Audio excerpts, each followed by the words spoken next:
কে সঙ্গে নিয়ে জাতির যে গুরুত্বপূর্ণ দায়িত্ব পালন করতে আমরা এসেছি, আল্লাহ তার জন্য আমাদের জন্য রহমত বর্ষণ করছেন। আল্লাহর রহমত নিয়ে আমি এই ঘোষণাপত্র পাঠ করব। বিসমিল্লাহির রহমানির রহিম। যেহেতু উপনিবেশ বিরোধী লড়াইয়ের সুদীর্ঘকালের ধারাবাহিকতায় এই ভূখণ্ডের মানুষ দীর্ঘ 23 বছর পাকিস্তানের স্বৈরশাসকদের বঞ্চনা ও শোষণের বিরুদ্ধে রুখে দাঁড়িয়েছিল এবং নির্বিচার গণহত্যার বিরুদ্ধে গণপ্রতিরোধ গড়ে 1971 সালের 26শে মার্চ স্বাধীনতা ঘোষণা করে রক্তক্ষয়ী মুক্তিযুদ্ধের মাধ্যমে জাতীয় মুক্তির লক্ষ্যে বাংলাদেশ রাষ্ট্র প্রতিষ্ঠা করেছিল। এবং যেহেতু বাংলাদেশের আপামর জনগণ দীর্ঘ আন্দোলন সংগ্রামের মধ্য দিয়ে এই ভূখণ্ডে স্বাধীনতার ঘোষণাপত্রে বিবৃত সাম্য, মানবিক মর্যাদা, সামাজিক সুবিচারের ভিত্তিতে উদার গণতান্ত্রিক রাষ্ট্র বিনির্মাণের আকাঙ্ক্ষাকে বাস্তবায়নের জন্য সর্বোচ্চ ত্যাগ স্বীকার করেছে, এবং যেহেতু স্বাধীন বাংলাদেশের 1972 সালের সংবিধান প্রণয়ন পদ্ধতি এর কাঠামোগত দুর্বলতা ও অপপ্রয়োগের ফলে স্বাধীনতা পরবর্তী আওয়ামী লীগ সরকার মুক্তিযুদ্ধের জন আকাঙ্ক্ষা পূরণে ব্যর্থ হয়েছিল এবং গণতন্ত্র ও রাষ্ট্রীয় প্রতিষ্ঠানগুলোর কার্যকারিতা ক্ষুণ্ণ করেছিল, এবং যেহেতু স্বাধীনতা পরবর্তী আওয়ামী লীগ সরকার স্বাধীনতার মূল মন্ত্র গণতান্ত্রিক শাসন ব্যবস্থার বিপরীতে বাকশাল নামে সাংবিধানিকভাবে একদলীয় শাসন ব্যবস্থা কায়েম করে এবং মত প্রকাশ ও বিচার বিভাগের স্বাধীনতা হরণ করে, যার প্রতিক্রিয়ায় 1975 সালের 7ই নভেম্বর দেশের সিপাহী জনতার ঐক্যবদ্ধ বিপ্লব সংগঠিত হয় এবং পরবর্তী সময়ে একদলীয় বাকশাল পদ্ধতির পরিবর্তে বহুদলীয় গণতন্ত্র, মত প্রকাশ ও বিচার বিভাগের স্বাধীনতা পুনঃপ্রবর্তনের পথ সুগম হয়। এবং যেহেতু 80-র দশকে সামরিক স্বৈরশাসনের বিরুদ্ধে দীর্ঘ 9 বছর ছাত্র জনতার অবিরাম সংগ্রামের মধ্য দিয়ে 1990 সালে গণ অভ্যুত্থান সংগঠিত হয় এবং 91 সনে পুনরায় সংসদীয় গণতান্ত্রিক শাসন ব্যবস্থার প্রবর্তন করা হয়, এবং যেহেতু দেশি বিদেশি চক্রান্তে সরকার পরিবর্তনের গণতান্ত্রিক প্রক্রিয়া ব্যাহত হওয়ায় 1/11-র মতো ষড়যন্ত্রমূলক ব্যবস্থার মাধ্যমে বাংলাদেশে শেখ হাসিনার একচ্ছত্র ক্ষমতা, আধিপত্য এবং ফেসিবাদের পথ সুগম করা হয়। যেহেতু দীর্ঘ 16 বছরের ফেসিবাদী অগণতান্ত্রিক গণবিরোধী শাসন ব্যবস্থা কায়েমের লক্ষ্যে এবং একদলীয় রাষ্ট্র ব্যবস্থা প্রতিষ্ঠার অতি উগ্র বাসনা চরিতার্থ করার অভিপ্রায়ে সংবিধানে অবৈধ অগণতান্ত্রিক পরিবর্তন করা হয়, যার ফলে একদলীয় একচ্ছত্র ক্ষমতা ও আধিপত্য প্রতিষ্ঠার পথ সুগম হয়। এবং যেহেতু শেখ হাসিনার আওয়ামী লীগ সরকারের দুঃশাসন, গুম খুন, আইন বহির্ভূত হত্যাকাণ্ড, মত প্রকাশের স্বাধীনতা হরণ এবং একদলীয় স্বার্থে সংবিধান সংশোধন ও পরিবর্তন বাংলাদেশের সকল রাষ্ট্রীয় সাংবিধানিক প্রতিষ্ঠানসমূহকে ধ্বংস করে, এবং যেহেতু হাসিনা সরকারের আমলে তারই নেতৃত্বে একটি চরম গণবিরোধী, একতান্ত্রিক ও মানবাধিকার হরণকারী শক্তি বাংলাদেশকে একটি ফেসিবাদী, মাফিয়া এবং ব্যর্থ রাষ্ট্রের রূপ দিয়ে আন্তর্জাতিকভাবে বাংলাদেশের ভাবমূর্তি ক্ষুণ্ণ করে, এবং যেহেতু তথাকথিত উন্নয়নের নামে শেখ হাসিনার ফেসিবাদী নেতৃত্বে সীমাহীন দুর্নীতি,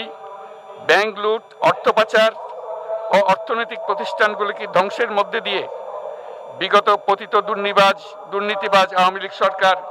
বাংলাদেশ ও এর অমিত অর্থনৈতিক সম্ভাবনাকে বিপর্যস্ত করে তোলে এবং পরিবেশ, প্রাণ বৈচিত্র্য ও জলবায়ুকে বিপন্ন করে। এবং যেহেতু শেখ হাসিনার ফ্যাসিস্ট সরকারের বিরুদ্ধে রাজনৈতিক দল, ছাত্র শ্রমিক সংগঠন সহ সমাজের সর্বস্তরের জনগণ গত প্রায় 16 বছর যাবৎ নিরন্তর গণতান্ত্রিক সংগ্রাম করে জেল জুলুম, হামলা মামলা, গুম খুন ও বিচার বহির্ভূত হত্যাকাণ্ডের শিকার হয়। এবং যেহেতু বাংলাদেশে বিদেশি রাষ্ট্রের অন্যায় প্রভুত্ব, শোষণ ও খবরদারিত্বের বিরুদ্ধে এদেশের মানুষের ন্যায়সঙ্গত আন্দোলনকে বহিঃশক্তির তাবেদার আওয়ামী লীগ সরকার নিষ্ঠুর শক্তি প্রয়োগের মাধ্যমে দমন করে। এবং যেহেতু অবৈধভাবে ক্ষমতা অব্যাহত রাখতে আওয়ামী লীগ সরকার 3টি প্রহসনের নির্বাচনে, এর জাতীয় সংসদ নির্বাচন, এদেশের মানুষকে ভোটাধিকার ও প্রতিনিধিত্ব থেকে বঞ্চিত করে। যেহেতু আওয়ামী লীগ আমলে ভিন্ন মতের রাজনৈতিক নেতাকর্মী এবং সরকারি চাকুরিতে একচেটিয়া দলীয় নিয়োগ এবং কোটাভিত্তিক বৈষম্যের কারণে ছাত্র, চাকুরি প্রার্থী, নাগরিকদের মধ্যে চরম ক্ষোভের জন্ম হয়। এবং যেহেতু বিরোধী রাজনৈতিক দল সংগঠনের উপর চরম নিপীড়নের ফলে দীর্ঘদিন ধরে জনরোষের সৃষ্টি হয় এবং জনগণ সকল বৈধ প্রক্রিয়া অবলম্বন করে ফ্যাসিবাদ বিরোধী লড়াই চালিয়ে যায়। এবং যেহেতু সরকারি চাকরিতে বৈষম্যমূলক কোটা ব্যবস্থা বিলোপ ও দুর্নীতি প্রতিরোধে বৈষম্য বিরোধী ছাত্র আন্দোলন চলাকালে আওয়ামী লীগ সরকার কর্তৃক ব্যাপক দমন পীড়ন, বর্বর অত্যাচার, মানবতা বিরোধী হত্যাকাণ্ড চালানো হয়, যার ফলে সারা দেশে দলমত নির্বিশেষে ছাত্র জনতার উত্তাল গণবিক্ষোভ, গণ অভ্যুত্থানের রূপ নেয়। এবং যেহেতু ফ্যাসিস্ট শক্তির বিরুদ্ধে অদম্য ছাত্র জনতার অভ্যুত্থানে রাজনৈতিক দল, ধর্মীয়, সামাজিক, সাংস্কৃতিক, পেশাজীবী, নারী ও শ্রমিক সংগঠনসমূহ সমাজের সকল স্তরের মানুষ যোগদান করে এবং আওয়ামী ফ্যাসিবাদী বাহিনী রাজপথে নারী, শিশু সহ প্রায় 1000 মানুষকে নির্বিচারে হত্যা করে, অগণিত মানুষ পঙ্গুত্ব, অন্ধত্ব বরণ করে। আন্দোলনের চূড়ান্ত পর্যায়ে সামরিক বাহিনীর সদস্যগণ জনগণের গণতান্ত্রিক লড়াইকে সমর্থন প্রদান করে। এবং যেহেতু অবৈধ শেখ হাসিনা সরকার পতন, ফ্যাসিবাদী ব্যবস্থার বিলোপ এবং নতুন রাজনৈতিক বন্দোবস্তের লক্ষ্যে বৈষম্য বিরোধী ছাত্র আন্দোলনের ডাকে জনগণ অসহযোগ আন্দোলন শুরু করে, পরবর্তী সময়ে 5ই আগস্ট ঢাকা অভিমুখে লং মার্চ পরিচালনা করে এবং ফ্যাসিবাদ বিরোধী আন্দোলনরত সকল রাজনৈতিক দল, ছাত্র জনতা তথা সর্বস্তরের সকল শ্রেণীর, পেশার, আপামর জনসাধারণ তীব্র আন্দোলনের চূড়ান্ত পর্যায়ে গণভবনমুখী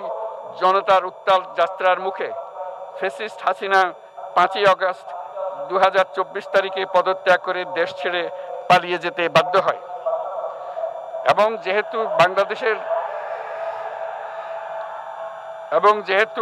বাংলাদেশের রাজনৈতিক ও সাংবিধানিক সংকট মোকাবেলায়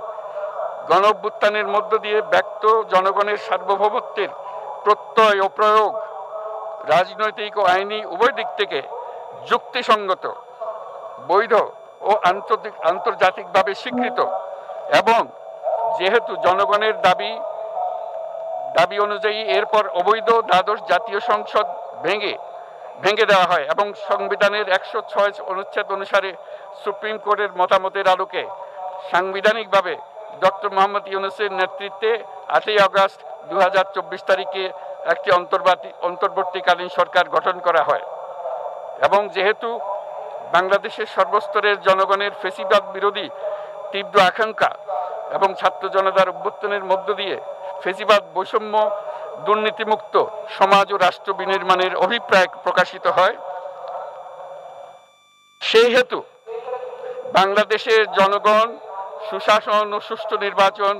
ফ্যাসিবাদী শাসনের পুনরাবৃত্তি রোধ, আইনের শাসন, অর্থনৈতিক ও সামাজিক ন্যায় বিচার নিশ্চিত করার লক্ষ্যে নিয়মতান্ত্রিক উপায়ে বিদ্যমান সংবিধান ও সকল রাষ্ট্রীয় সাংবিধানিক প্রতিষ্ঠানের গণতান্ত্রিক সংস্কার সাধনের অভিপ্রায় ব্যক্ত করে। এবং সেহেতু বাংলাদেশের জনগণ বিগত 16 বছরের দীর্ঘ ফ্যাসিবাদ বিরোধী আন্দোলন সংগ্রামকালে এবং 2024 সালের জুলাই গণঅভ্যুত্থানকালীন সময়ে ফ্যাসিস্ট আওয়ামী লীগ সরকার কর্তৃক সংগঠিত গুম খুন, হত্যা, গণহত্যা, মানবাধিকার বিরোধী অপরাধ ও সকল ধরনের নির্যাতন, নিপীড়ন ও রাষ্ট্রীয় সম্পত্তি লুণ্ঠনের অপরাধ সমূহের দ্রুত উপযুক্ত বিচারের দৃঢ় অভিপ্রায় ব্যক্ত করছে। সেহেতু বাংলাদেশের জনগণ জুলাই জনগণের সকল শহীদদের জাতীয় বীর হিসেবে ঘোষণা করে শহীদদের পরিবার, আহত যোদ্ধা এবং আন্দোলনকারী ছাত্র জনতাকে প্রয়োজনীয় সকল আইনি সুরক্ষা দেওয়ার অভিপ্রায় ব্যক্ত করেছে। এবং সেহেতু বাংলাদেশের জনগণ যুক্তিসঙ্গত সময়ে আয়োজিতব্য অবাধ ও সুষ্ঠু ও নিরপেক্ষ একটি নির্বাচনের মাধ্যমে গঠিত জাতীয় সংসদে প্রতিশ্রুত প্রয়োজনীয় সাংবিধানিক সংস্কারের মাধ্যমে দেশের মানুষের প্রত্যাশা, বিশেষত তরুণ প্রজন্মের আকাঙ্ক্ষা অনুযায়ী আইনের শাসন ও মানবাধিকার, দুর্নীতি, শোষণমুক্ত, বৈষম্যহীন ও মূল্যবোধ সম্পন্ন সমাজ এবং গণতান্ত্রিক রাষ্ট্র ব্যবস্থা প্রতিষ্ঠার অভিপ্রায় ব্যক্ত করেছে। এবং সেহেতু বাংলাদেশের জনগণ এই প্রত্যাশা ব্যক্ত করছে যে একটি পরিবেশ ও জলবায়ু সহিষ্ণু,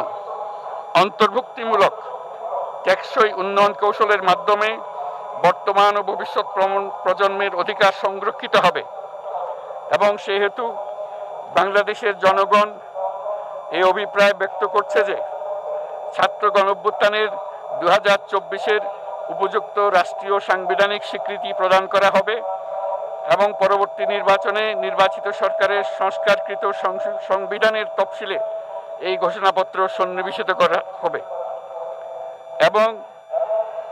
5 আগস্ট 2024 সালে গণঅভ্যুত্থানে বিজয়ী বাংলাদেশের জনগণের আকাঙ্ক্ষার প্রতিফলন হিসেবে এই ঘোষণা প্রণয়ন করা হলো। জাতির সার্বিক মঙ্গল কামনা করে আমি জুলাই ঘোষণাপত্র আপনাদের সবার সামনে উত্থাপন করলাম। আল্লাহ সকলের জন্য মঙ্গল দান করুন, জাতির জন্য মঙ্গল নিয়ে আসুক। সবাইকে ধন্যবাদ। আল্লাহ হাফেজ।